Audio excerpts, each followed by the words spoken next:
ini pasti menjadi tantangan dimanapun, dan kita harus selalu mengapresiasi para sesepuh, ya, para pendahulu masjid.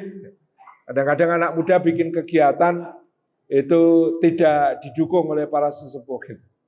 Kami dulu bikin pengajian song-song Ramadan, dikomentari oleh takmir, Ramadan itu disongsong tidak disongsong ya tetap datang. Maksudnya bendahara ini tidak mau mengeluarkan anggaran gitu ya. Itu contoh.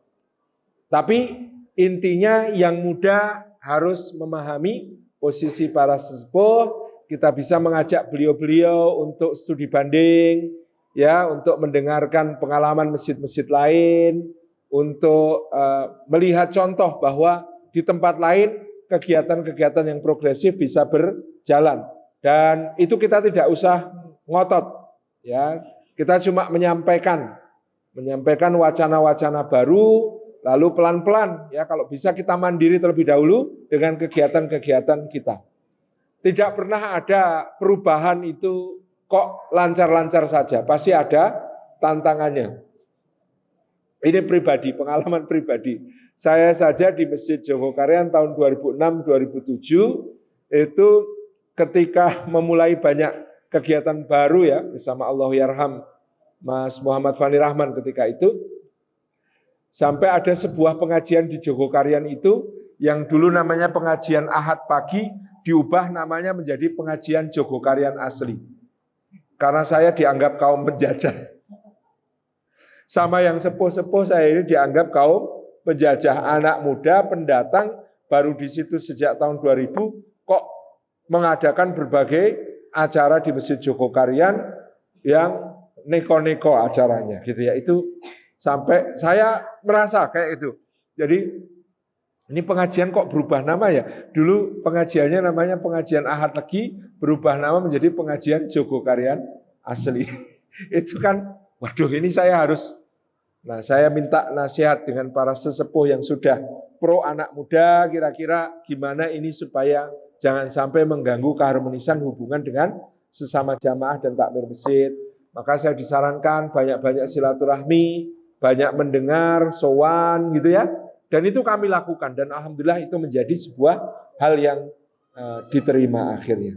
Jadi pesan untuk kaum muda progresif gitu ya, sabar. Kita memang perubahan menuju kebaikan itu perlu waktu, perlu proses, dan tentu kita harus sedikit demi sedikit memberikan pemahaman, ya.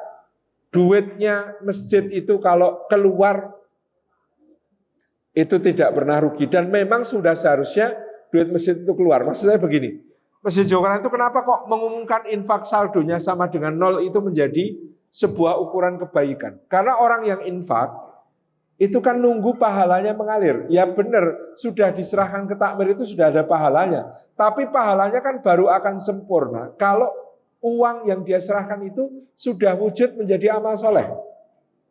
Nah, ini yang kadang-kadang tidak disadari oleh sebagian takmir, sehingga mengira makin banyak saldo rekeningnya takmir, masjid itu makin sukses. Padahal seharusnya ukuran suksesnya makin kalau bisa menyalurkannya kepada yang bermanfaat. Loh, kalau departemen, kementerian, dinas, itu kalau anggarannya tahun ini sisa banyak, tahun depan dikurangi apa ditambah? Dikurangi. Berarti tidak bisa menyalurkan, kan gitu. Nah, itu takmir kan juga jangan sampai berpikir semakin banyak saldo kita, semakin hebat kita sebagai takmir. Keliru, ya.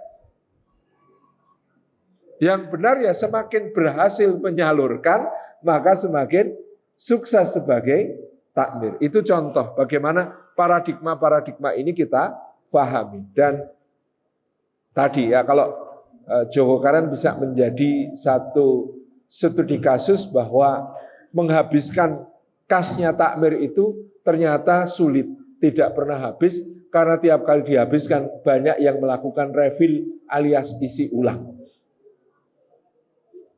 Kenapa dulu kok idenya saldo infak sama dengan 0? Karena kalau takmir mengumumkan saldo infaknya puluhan juta, ratusan juta, terdengar di pengeras suara, kok tetangga masjid ada yang nggak bisa nyekolahkan anak karena nggak punya biaya, Tetangga masjid ada yang nggak bisa ke rumah sakit karena takut bayarnya padahal sakit betulan, maka itu bisa menjadi luka dakwah. Keluarganya akan berpikir, masjid kira tahu mikir ke jamaah. Saya sakit nggak bisa berobat saja, dibiarkan padahal takmir punya duit ratusan juta. Saya mau nyekolahkan anak aja nggak bisa, padahal takmir punya saldo jutaan rupiah. Itu luka dakwah namanya. Kalau mengumumkan saldo infak sama dengan nol, minimalkan jamaah yang begitu nggak sakit hati. Oh yo sakit takmire yo ranti duit. Paling tidak begitu. Itu contoh bagaimana paradigma lama kita pelan-pelan harus ubah, termasuk disosialisasikan kepada para sesepuh kita perlahan-lahan insya Allah. Makasih Mas, barakallahu fikum.